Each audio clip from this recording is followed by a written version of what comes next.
Story शुरू करने से पहले मैं आप सबसे एक रिक्वेस्ट करना चाहता हूँ कि प्लीज मेरे चैनल को सब्सक्राइब करें, वीडियो पसंद आए तो वीडियो पे लाइक करें और जितना हो सके अपने फ्रेंड्स को शेयर करें। इससे मेरे चैनल को सपोर्ट और आपका प्यार मिलेगा, सो प्लीज कंसिडर इट।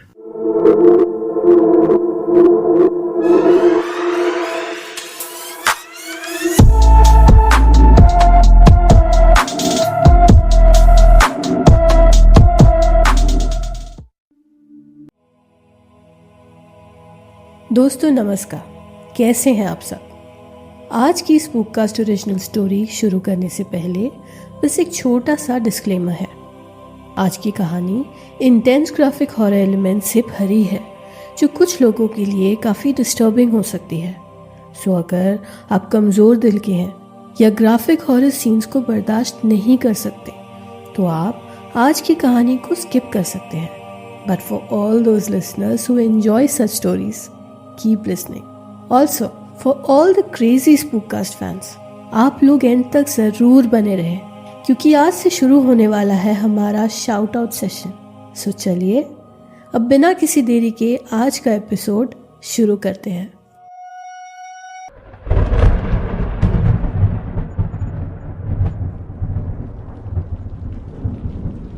सुबह के 4 बज रहे थे। हल्की हल्की बारिश हो रही थी। आसमान काले बादलों से भरा हुआ था, पर शमशान घाट के पास भीड़ बढ़ती जा रही थी। कुछ भीगते हुए लोग एकदम खामोश थे, कुछ दबी आवाज़ में बात कर रहे थे। वहाँ आए कुछ नए जिज्ञासु लोग रास्ते की तरफ एक नज़र देखकर घबराहट से कांपते हुए पीछे हो रहे थे। कुछ अपनी आंखों और मुंह को कपड़े से ढक रहे थे, पर एक चीज़ जो सबकी आंखों में थी, हवा में थी, वो था डर, भय, खौफ। हर किसी की नज़र एक ही जगह टिकी हुई थी, शमशान के बाहर, रास्ते के बीच में। और वहाँ ज़मीन पर पड़ी हुई थी शंकर की लाश, या फिर कहूँ उसके मांस के कुछ टुकड़े, जिसे देखकर ऐसा लग रहा था मानो किसी जानवर ने उसे नोच खाया हो। वो दृश्य भयावह था। शंकर का आधा चेहरा गायब था, एक आंख बाहर निकली थी, दूसरी गायब थी, आधे दांत टूटे हुए थे। उसके होंठ, नाक, एक गाल गायब थे, मानो किसी जानवर ने उसे चबाकर खा लिया हो। गले से मांस के लंबे लंबे टुकड़े लटक रहे थे, जैसे किसी ने मांस को नोचा हो। शरीर का चमड़ा गले से खींचकर पेट के नीचे फाड़कर अलग किया गया था। पेट फटा हुआ था, कुछ अंदरूनी अंग गायब थे, कुछ रास्ते पर इधर उधर बिखरे पड़े थे। शंकर की आधी आंतें खींचकर बाहर निकाली गई थी। चारों तरफ खून और मांस के टुकड़े फैले हुए थे। हवा में फैली खून की गंध बर्दाश्त करनी मुश्किल हो रही थी। अब हल्की हल्की बारिश अब भी हो रही थी। खून बारिश के पानी के साथ मिलकर सड़क के किनारे से नालियों में बह रहा था। शंकर के बचे हुए शरीर में कोहनी से नीचे का एक हाथ गायब था। थोड़ी दूर पर उसका वो हाथ आधी खाई हालत में पड़ा था। उसके दूसरे हाथ की मुट्ठी बंद थी।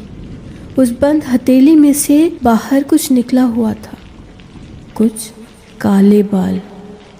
पर वो कोई इंसान के बाल नहीं थे, बल्कि छोटे छोटे बालों का एक गुच्छा था, जैसे वो किसी जानवर के हो। मानो मरने से पहले खुद को बचाते वक्त शंकर ने उस जानवर के शरीर से वो बाल नोच कर अलग किए हो।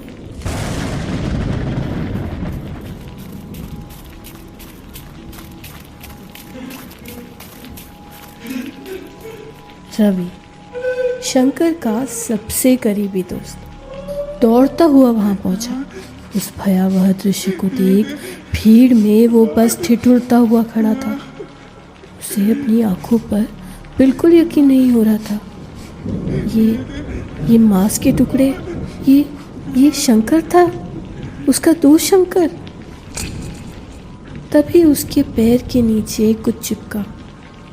उसने झुककर नीचे देखा। मांस का एक छोटा सा टुकड़ा उसकी चप्पल के नीचे चिपक गया था। उसके दोस्त के शरीर का एक टुकड़ा। ये देखते ही रवि को उल्टी आ गई। वो खुद को संभाल नहीं पाया और उस रोड के किनारे दौड़ा।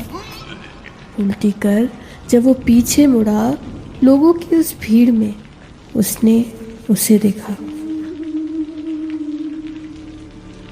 काली धोती, शरीर पर राख, माथे पर लंबी लंबी जटाएं, गले और हाथों में रुद्राक्ष की मालाएं और आंखों में एक अजीब सी शांति, चेहरे पर एक संतुष्टि।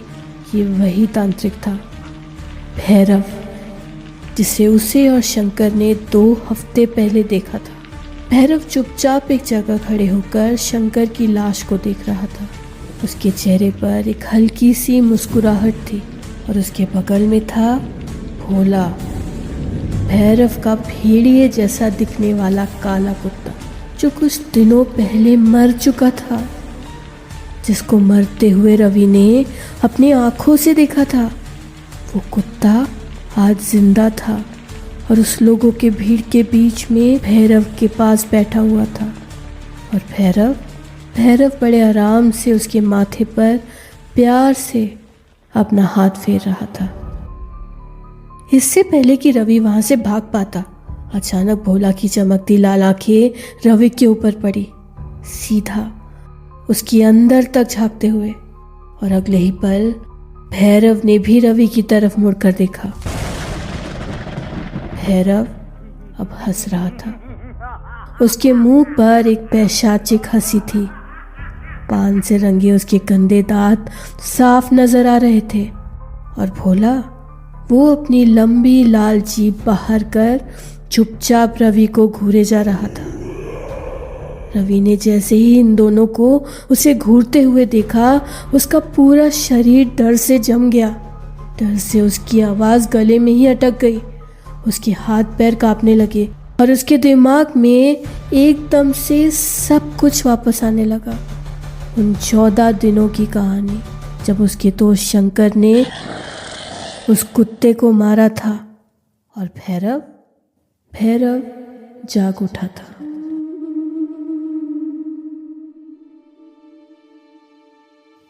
शंकर और रवि एक ही गांव के 2 पुराने दोस्त थे। हर सुबह दोनों साथ ही खेत जाते, वहां काम करते और शाम को एक ही साइकिल पर घर लौटते। उनकी जिंदगी बहुत ही सादगी भरी थी। कई बार शाम को काम खत्म कर लौटते समय उन्हें अक्सर देरी हो जाती और फिर मजबूरी में उन्हें वो रास्ता लेना पड़ता, वो मनहूस रास्ता, शमशान घाट वाला, जो उन दोनों या फिर कहूँ पूरे गांव वालों के लिए एक आतंक था। सब उस रास्ते से शाम के बाद गुजरने से डरते थे, पर शॉर्टकट होने के कारण शंकर और रवि कई बार उसी रास्ते से घर लौटते। ये एक पुराना टूटा फूटा पत्थर का रास्ता था, जिसके दोनों तरफ सूखे हुए पेड़ थे और बीच में शमशान घाट की जमीन, जहाँ से हर रात कुछ अजीबोगरीब आवाजें सुनाई देती थी, जिसे सुनकर लोगों को अक्सर एक खिंचाव महसूस होता था, एक अजीब सा डर महसूस होता था। गांव वालों का कहना था कि शमशान में रहता था एक काली शक्तियों को पूजने वाला कापालिक भैरव। काले भगवा वस्त्र, लाल टीका, गले में हजारों रुद्राक्ष, लंबी जटाएं, शरीर पर राख और 2 आंखें जो किसी के अंतरात्मा तक को पढ़ ले। उसके चेहरे पर शांति थी, लेकिन आंखों में एक ऐसा तेज था जो इंसानों में नहीं होता। और भैरव उस शमशान में अकेले नहीं रहता था, उसके साथ रहता था उसका सेवक, उसका रक्षक, एक विशाल काला कुत्ता, भोला। भोला का शरीर काले बालों से ढका हुआ था, आंखें लाल और चाल ऐसी जैसे साक्षात काल जमीन पर चल रहा हो। वो इतना बड़ा था कि लोग कहते कि वो कुत्ता नहीं, शायद कुछ और था, कुछ बहुत बुरा। गांव वालों का मानना था कि भोला को भैरव ने ही तंत्र विद्या से जन्म दिया था। भैरव के साथ वो जब भी रहता तब उसका स्वभाव बहुत शांत होता, पर अगर भैरव की पूजा विधियों में कोई विघ्न डालता या भैरव को परेशान करता, उससे बुरा बर्ताव करता, तो उसका बदला भोला लेता। रात होते ही वो शमशान के बाहर अंधेरे में बैठा रहता। वो किसी आदमखोर जैसा भयानक बन जाता। उसका रूप और भी विकराल हो जाता। उसकी वो भयानक लाल आंखें उस शमशान के अंधेरे में भी हमेशा उस रास्ते से आते जाते लोगों को चमकते हुए दिखती। अगर कोई शमशान से आ रही आवाज़ों को सुनने के लिए वहाँ ज़्यादा देर रुकता, तो भोला की आवाज़, उसकी कुर्राहट से उसके पैर कांप जाते। शमशान के अंधेरे में उन लाल आंखों को देख और उसकी कुर्राहट सुन कितने ही लोग अक्सर भाग खड़े होते थे वहाँ से, और फिर इस रास्ते पर कभी नहीं लौटते। और अगर कोई दोबारा लौटता तो भोला उनको सबक सिखाता। वो उन्हें काटने को दौड़ता, शरीर के अलग अलग हिस्सों से मांस काटकर अलग कर देता और उन्हीं के सामने उनका मांस खाता। इसीलिए गांव वाले वहां जाने से डरते थे और रात के बाद उस रास्ते से गुजरना मना था। पर शंकर और रवि अभी जवान थे। रवि को इन बातों से डर लगता था, पर शंकर, उसके अंदर अजीब सी क्यूरियोसिटी थी। फसल कटाई का समय चल रहा था और इसीलिए ना चाहकर भी पिछले कुछ दिनों से उन दोनों को रोज़ देरी हो रही थी और शंकर और रवि इस रास्ते से ही घर लौट रहे थे। रात में जब भी वो दोनों साइकिल से उस रास्ते से घर लौटते, शमशान के अंधेरों से मंत्रों की आवाज़ सुनाई देती। दूर कहीं हवन की अग्नि दिखाई देती और शंकर का मन शमशान के अंदर क्या चल रहा है ये देखने के लिए खिंचा चला जाता। पर हर बार रवि उसे डांटकर साइकिल से उतरने नहीं देता। कई बार उस अंधेरे में उन दोनों ने दो लाल चमकती आंखें भी देखी थी और एक भारी सी गुर्राहट भी सुनी थी। उन्हें पता था उस भैरव का खूंखार कुत्ता भोला उन दोनों पर नजर रख रहा था, पर उन दोनों ने उस रास्ते से घर लौटना बंद नहीं किया। एक रात रवि और शंकर उस रास्ते से लौट रहे थे। आज भी शमशान के अंदर से बहुत सी अजीब आवाज़ें आ रही थी। मंत्रों की आवाज़ के साथ किसी जानवर की चिल्लाने की आवाज़ आ रही थी। शायद किसी जानवर की बलि होने वाली थी वहाँ। उस जानवर की आवाज़ सुनकर रवि के पैर ठंडे पड़ गए थे। उसने डर के मारे साइकिल की स्पीड बढ़ाने की कोशिश की, पर शमशान के ठीक बाहर पहुंचकर उसकी साइकिल की चेन उतर गई। रवि बहुत घबरा गया। वो तुरंत साइकिल से उतरा और चेन ठीक करने लगा।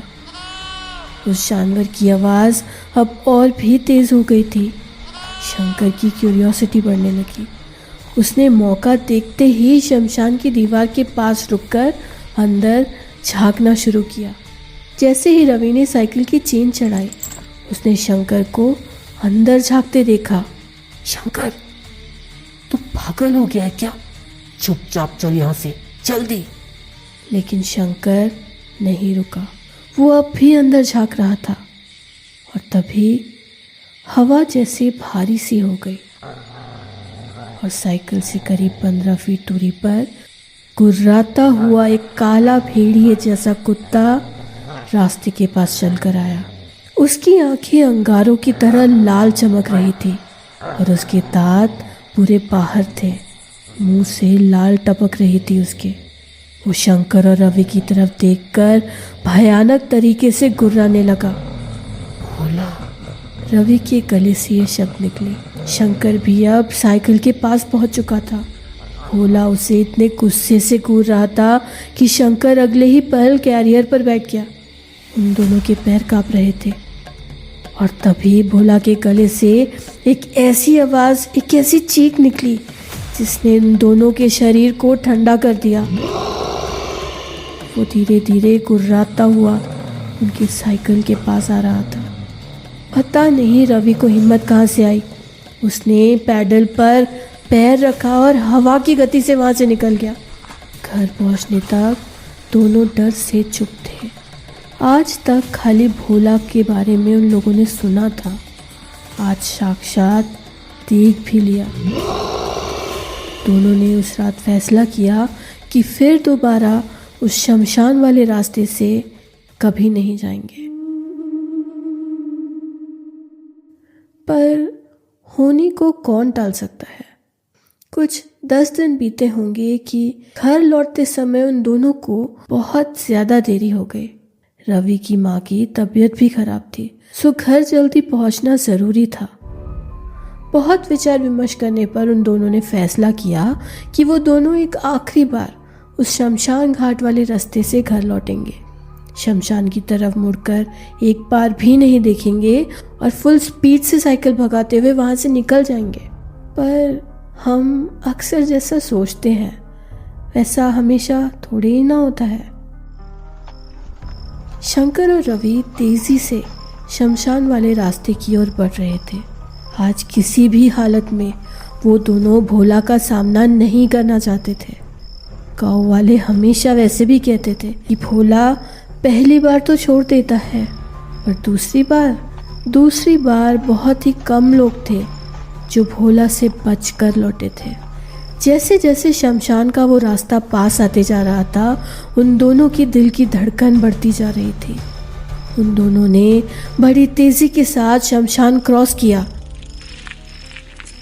और मन ही मन भगवान को धन्यवाद कर ही रहे थे कि अचानक एक आवाज़ हुई। रवि का बैलेंस बिगड़ा और दोनों साइकिल से ज़मीन पर गिर पड़े। रवि की साइकिल की चेन उस पथरीले रास्ते पर आज उतरी नहीं थी, आज वो टूट गई थी। उन दोनों ने साइकिल से उतरकर एक दूसरे को देखा। दोनों की शक्ल पर खौफ साफ नजर आ रहा था।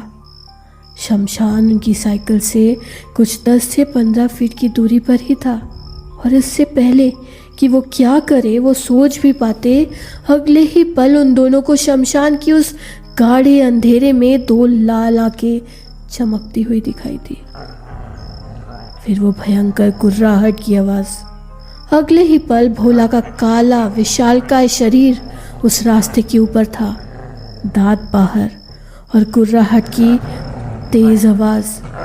और फिर अगले ही पल वो हवा की रफ्तार से दौड़ता हुआ आया और शंकर पर टूट पड़ा।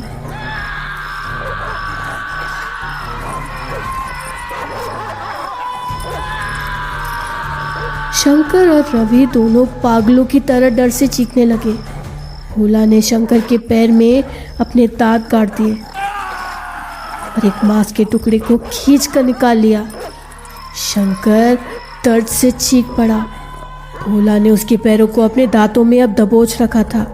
उसके नोकीले दांत और जीभ शंकर के खून से लाल हो चुके थे। उसकी वो विभत्स गुर्राहट और शंकर की चित्कार से पूरा शमशान और आसपास का इलाका गूंज रहा था। रवि पास ही खड़े डर से कांप रहा था। वो क्या करे उसे कुछ समझ नहीं आ रहा था, क्योंकि उसे पता था कि अगला नंबर शायद उसी का था। तभी भोला ने शंकर का पैर छोड़ा, उसके हाथ को काटना शुरू किया। शंकर ने खुद को बचाने के लिए अपने दूसरे हाथ से पास ही में पड़े एक नोकीले पत्थर को उठाया और उसके सर पे दे मारा। भोला की एक दर्दनाक चित्कार से पूरा शमशान गूंज उठा और उसके बाद जो वहां हुआ उसका अंदाजा किसी ने अपने सपने में भी नहीं किया था। दोस्तों, आगे क्या हुआ? 14 दिन बाद हुए शंकर की विभत्स मौत का इस हादसे के साथ क्या कनेक्शन था? इन सवालों का जवाब सुनने के लिए इस कहानी का दूसरा भाग जरूर सुनिए। So guys, I hope you like this story so far. Story थोड़ी ग्राफिक है, but I know that is how you like it most of the time.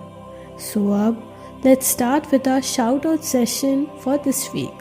आज से इस पॉडकास्ट के हार्डकोर फैंस के लिए हम एक शाउट आउट सेशन शुरू कर रहे हैं। In case you're wondering what this is all about, if you have reached out to us via WhatsApp, email, Instagram DM or YouTube comments, starting this week, we'll be giving shout outs to 3 listeners every week in our podcast episode. So आज का पहला shout out जाता है श्रीनाथ रेड्डी को, who reached out to us through Instagram. He loves Spookcast and he reached out to us after finishing all our episodes in just 2 days, asking for more episodes. So Srinath, if you are listening, thanks for letting us know how much you liked our work. आज का दूसरा shout out goes to our beloved करण कोरी. करण ने हमें पहले Instagram और फिर WhatsApp पर contact किया. मैंने और रवि ने उनसे फ़ोन पर भी कई बार बात की है.